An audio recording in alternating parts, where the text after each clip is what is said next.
It is Tuesday and we're swimming, and Coach Aaron showed up today. He thought it was a good idea to get in the pool before Cozumel. No, he just got married, and so he's been non-existent. But yesterday I had that issue with my calf on the run, and so I woke up, my alarm went off at 4:30, and I was like, my calf still hurts. I'm not going to push it. I was supposed to do a 3-hour ride this morning. But I'm here at swim, then I'm going to go get bike fit, and then I'm going to go to Dallas, and then we'll assess it this afternoon and see if a swim is a good idea. So this is my current future.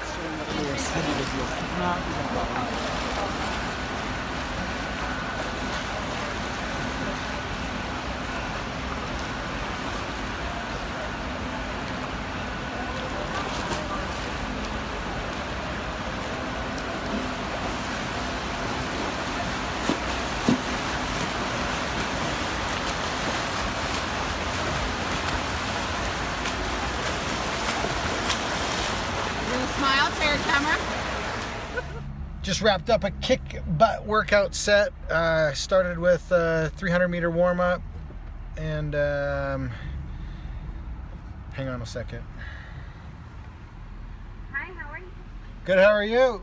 Good, thank you. What can I get for you today? Could I get a double and a french fry, please? Yeah, would you like onion on your burger? No onion. Okay, would you like anything to drink? Nope, thank you. Okay, double, no onion and a fry. Will you be eating that in the car? Yes, I'll eat it in my car. All right, 572 is your second one now, please. Okay, bye.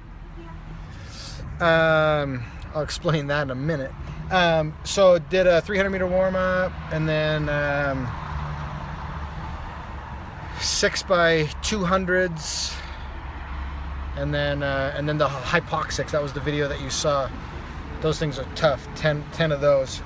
And I'm headed straight to my bike fit from here, and I didn't bring any food with me, and so poor planning, but this is In-N-Out Burger, and they use real potatoes, and they use good oil,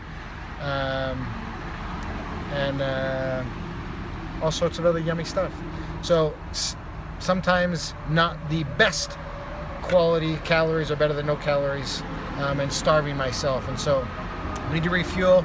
Gonna go do a bike fit, gonna go get my calf looked at by Dallas, and then I'm gonna go try to rock a 3-hour bike this afternoon, nice and easy, before my big brick tomorrow. So we're gonna test out that calf and hopefully it does well. And today I also have to do a weight session at the gym. I'm cramming in a lot of hours at the beginning of this week, so I'm doing the Vegas Ragnar, like I said, and so these first 3 days are pretty untypical of an Ironman training week. I'm just getting all the volume in early, and then the weekend is going to be just run focused, with doing 23 miles all broken up through and around the Vegas area. All right, see you at Precision Bike Fit. Precision Bike Fit. It's my boy Jeff. I've got this saddle from Infinity Saddle. They're brand new. It's a doctor out of California. He's a chiropractor, and it's just super unique saddle, and it is literally the most comfortable thing that I've ever ridden on my road bike. And so we're trying to tweak it. Problem is this front end I like to nose ride is really hard. So what they did for me is they have bulked one up and then gave me a split down the middle. So hopefully we can get this fit properly. Obviously they've stuffed this one. It's not manufacturing yet, but we're testing it out. Maybe we'll call this bad boy the Iron Cowboy.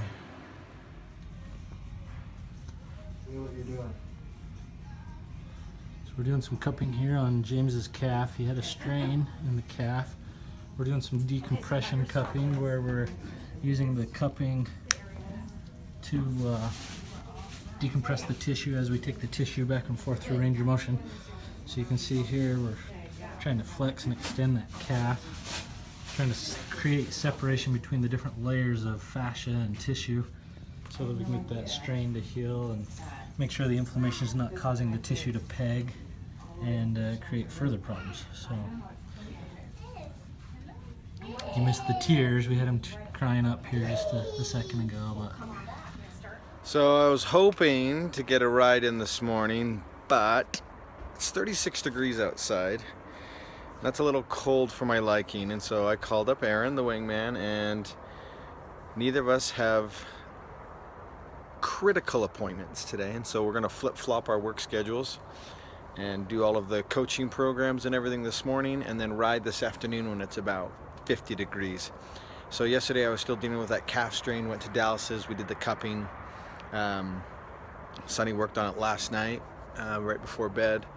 I was supposed to do the swim, a 3-hour easy ride, and a lift. And so I only did the lift and the swim. And so I looked at my schedule. We're going to Vegas this weekend and doing the Ragnar, and so I'm going to have a lot of downtime. So I'm going to take my bike.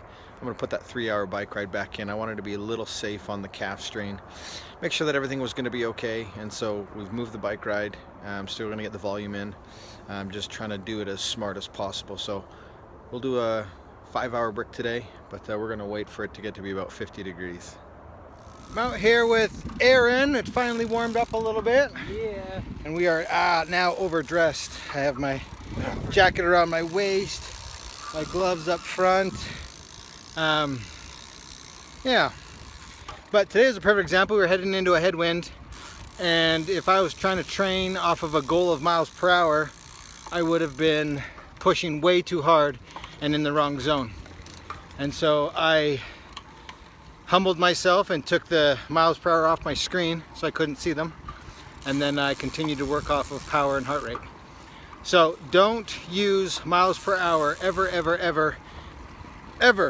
as a benchmark or a goal in training or racing. It is completely unbiased. No, it's completely biased and a horrible form of feedback. Isn't that right, Aaron? It is right. Not good. Not good. Aaron agrees Not good. with the cowboy. Okay, so I just did the third push, 30 minutes. I want everybody to pay attention for the next like 2 minutes. A couple things that I noticed while doing this set. One, I was taking extreme mental notes of how my legs felt, what my heart rate was doing. I should never ever feel like that in an Ironman race. These intervals are done purposely above Ironman race pace so that when you're in your Ironman, you're below that intensity. I know I'm beating it a dead horse, but it is so important. Number two, the sun is a little bit above us or behind us, and so I can see my shadow in front of me. And I was paying really close attention to being in aero position, that my upper body was still, and that my legs were doing all of the action. So I wasn't wasting any energy with my upper body, and I was concentrating on all of the power and energy going through my legs, our pistons, if you would. The other thing is cadence. You want to make sure that you can produce the highest amount of power, being as efficient as possible, but getting your cadence up. The higher your cadence, the more momentum you're using, and the more that you're less pressure you're putting on your muscles and contracting them. So you want your cadence to be up around 90 to match your run cadence. So high cadence, aero position. You'll notice in aero position that your watts will drop. It's okay for your watts to drop, because even though my watts drop about 10 to 15 watts, my miles per hour, my speed picks up by about a full mile an hour in aero position. So don't get so focused on trying to maintain a higher wattage if you were sitting up or in aero. That's why it's important to practice in aero position, because you use slightly different muscles, and you need to know what that power is in aero. Did you get all of that, Aaron? Uh-huh. Yeah, you got it? I got it. Okay, sweet. Aaron got it. I hope you got it. Great brick today. I am in recovery in my Norma Tech boots, and I'm watching Game 7 of the World Series. Oh, that light is bad. And I've got, I'm analyzing my data from my ride today. I'm enjoying a snack. What is that? That is Half Pops. They're delicious. This is Brooklyn dill pickle. It's like popcorn, but not popped. And then we make homemade kombucha. So this is pear flavored. Home run. It's not good for Cleveland. Solo home run, David Ross. Kombucha. It's not good if you're a Cleveland fan, but I'm from Utah, so what do I care? And that light. So anyway, this was a couple good days. Gonna head out to Ragnar tomorrow. Yeah.